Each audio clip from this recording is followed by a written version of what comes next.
छोटी मुन्नी जान प्रियंका रानी बांदर प्रियंका रानी आ गए देवी प्रसाद यादव।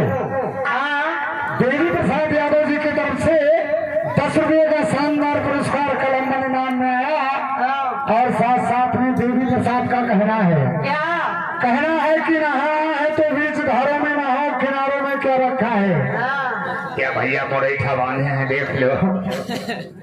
नहाना है तो बीच धारों में नहाओ, किनारों में क्या रखा है। प्यार करना है तो देवी प्रसाद की बाहों में जाओ, इशारों में क्या रखा है। लगाओ भाई गेर, लगाओ एक बार में गेर।